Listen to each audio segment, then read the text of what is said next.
அன்பு நண்பர்களுக்கு வணக்கம். இன்றைக்கி நம்ம பார்க்க போகிற recipe creamy sweet corn mushroom soup.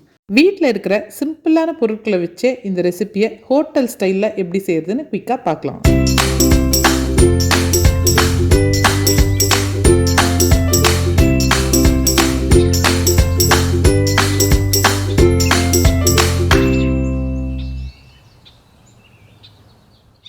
இந்த ரெசிபி செய்கிறதுக்கு முதல்ல அரை கப் வேக வைக்காத ஸ்வீட் கார்ன் எடுத்துக்கோங்க.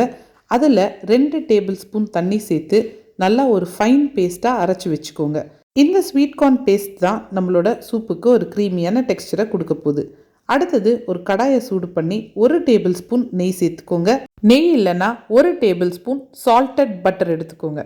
நெய் சூடான உடனே அதில் 1 டீஸ்பூன் பொடியாக நறுக்கின பூண்டு, 1 டீஸ்பூன் பொடியாக நறுக்கின இஞ்சி சேர்த்துட்டு அதோட பச்சை வாசம் போகிற வரைக்கும் ஒரு 45 செகண்ட் கிட்ட அதை வதக்குங்க. இனிமே நம்ம நறுக்கி வச்சிருக்கிற காய்கறிகளை உள்ளே சேர்த்துடலாம். உங்களுக்கு என்ன காய்கறி விருப்பமோ அதை நீங்கள் சேர்த்துக்கலாம். உங்களுக்கு எவ்வளோ காய்கறிகள் தேவையோ அதுக்கு ஏற்ற மாதிரி அளவுகளை அட்ஜஸ்ட் பண்ணிக்கலாம். இல்லைன்னா நீங்கள் காய்கறிகளை ஸ்கிப் பண்ணணுன்னா கூட பண்ணிக்கலாம். இந்த சூப்பில் நான் கேரட், பீன்ஸ், கேபேஜ் இது 3 தலா அரை கப் சேர்த்துருக்கேன். முக்கியமானது அடுத்தது அரை கப் பாயில் பண்ணாத ஸ்வீட் கார்ன் சேர்த்துக்கோங்க. இது எல்லாத்தையுமே குயிக்காக ஒரு மிக்ஸ் கொடுத்துருங்க.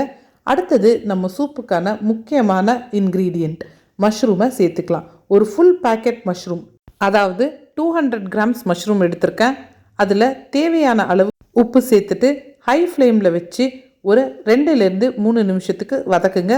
தண்ணி எதுவும் சேர்க்க வேணாம், மஷ்ரூமே தானாக தண்ணியை ரிலீஸ் பண்ணும். உங்களுக்கு இதே சிக்கன் சூப்பாக மாற்றணுன்னா இந்த ஸ்டேஜில் மஷ்ரூம்க்கு பதிலாக போன்லெஸ் ஷ்ரெட்டட் சிக்கனை சேர்த்துக்கோங்க. இப்போ பார்த்தீங்கன்னா மஷ்ரூம் ஃபுல்லாக தண்ணியை ரிலீஸ் பண்ணிவிட்டு சுருங்கிடுச்சு. இனிமேல் நம்ம அரைச்சி வச்சுருக்கிற அந்த ஸ்வீட் கார்ன் பேஸ்ட்டை ஆட் பண்ணிக்கலாம். ஸ்வீட் கார்ன் பேஸ்ட்டை ஆட் பண்ணும்போதும் நான் ஃப்ளேமை ஹையில் தான் வச்சுருக்கேன். ஆட் பண்ண உடனே நல்லா மிக்ஸ் பண்ணி விட்டுருங்க. இப்போது இந்த கலவை நல்லா திக்காயிடுச்சு. இந்த ஸ்டேஜில் நம்ம தண்ணி சேர்த்துடலாம். இந்த சூப் ரெடி பண்ணுறதுக்கு நான் 3.5 கப் தண்ணி சேர்த்துக்கிறேன். தண்ணியை நல்லா கலந்து விட்டுட்டு ஃப்ளேமை மீடியமில் வச்சுருங்க. இனிமே இந்த மஷ்ரூம்ஸ், வெஜிடபிள்ஸ் எல்லாத்தையும் நம்ம கவர் பண்ணி ஒரு 15 மினிட்ஸ் நம்ம குக் பண்ண போகிறோம். நான் வெஜிடபிள்ஸ் ஆட் பண்ணும்போது எதையுமே நான் ஸ்டீம் பண்ணல, அதனால் இந்த ப்ராசஸ் ரொம்ப இம்பார்ட்டண்ட். நீங்கள் காய்கறி சேர்க்காம வெறும் மஷ்ரூம் மட்டும் சேர்க்குறீங்கன்னா ஒரு 6லேருந்து 7 நிமிஷம் கவர் பண்ணி குக் பண்ணால் போதும். 15 நிமிஷம் ஆயிடுச்சு. எல்லா வெஜிடபிள்ஸும் நல்லா குக் ஆயிடுச்சு. சூப் ரொம்ப தண்ணியாக இல்லாமல் கொஞ்சம் திக்காக்கிறதுக்கு சோள மாவு சேர்த்துக்கலாம். 1.5 டேபிள் ஸ்பூன் சோள மாவில் 2 டேபிள் ஸ்பூன் தண்ணி சேர்த்து கட்டி இல்லாமல் மிக்ஸ் பண்ணி நம்ம சூப்பில் சேர்த்துக்கலாம். இதை மீடியம் ஃப்ளேமில் ஒரு 3லேருந்து 4 நிமிஷம் கிட்ட நம்ம குக் பண்ணிக்கலாம். சூப் ரெடி ஆயிடுச்சு அப்படின்னு எப்படி தெரிஞ்சுக்கலாம்னா, நம்ம சேர்த்த சோள மாவு நல்லா குக் ஆகிட்டு சூப்புக்கு ஒரு கிளாஸியான லுக் கிடைக்கும். இப்போ கரெக்டாக 3 நிமிஷம் ஆயிடுச்சு. சூப் முன்ன மாதிரி தண்ணியாக இல்லாமல் கொஞ்சம் திக்காக இருக்குது. இப்போ கரெக்டான கன்சிஸ்டன்சியில் இருக்குது. ஸ்டவ்வை ஸ்விட்ச் ஆஃப் பண்ணிக்கோங்க. நீங்கள் சூப்போட கலரை ரீட்டைன் பண்ணணுன்னா ஒயிட் பெப்பர் பவுடர் சேர்த்துக்கோங்க.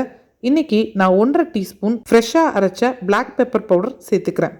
இதை சூப்போட நல்லா மிக்ஸ் பண்ணி விட்டுருங்க. அவ்வளோதான், வீட்டில் இருக்கிற பொருட்களை வச்சு ஈஸியாக நம்ம ரெஸ்டாரண்ட் ஸ்டைலில் sweet corn mushroom soup ready பண்ணியாச்சு. இனிமே இதை சர்வ் பண்ண ஆரம்பிக்க வேண்டியது தான். இது ஒரு சிம்பிள் அண்ட் பேசிக்கான ரெசிபி. முக்கியமாக வெஜிடபிள்ஸ் சாப்பிட அடம் பிடிக்கிற குழந்தைங்களுக்கு இந்த மாதிரி நீங்கள் சூப்பாக செஞ்சு கொடுக்கலாம். நீங்களும் இந்த ரெசிபியை உங்கள் வீட்டில் ட்ரை பண்ணி பார்த்துட்டு உங்களுக்கு வர கமெண்ட்ஸை எனக்கு கமெண்ட்ஸில் சொல்லுங்கள். இந்த ரெசிபி உங்களுக்கு பிடிச்சிருந்ததுன்னா லைக் பண்ணுங்கள். மறக்காமல் ஷேர் அண்ட் சப்ஸ்கிரைப் பண்ணிடுங்க. மீண்டும் உங்களை அடுத்த ஒரு சூப்பரான வீடியோவில் சந்திக்கிறேன். நன்றி.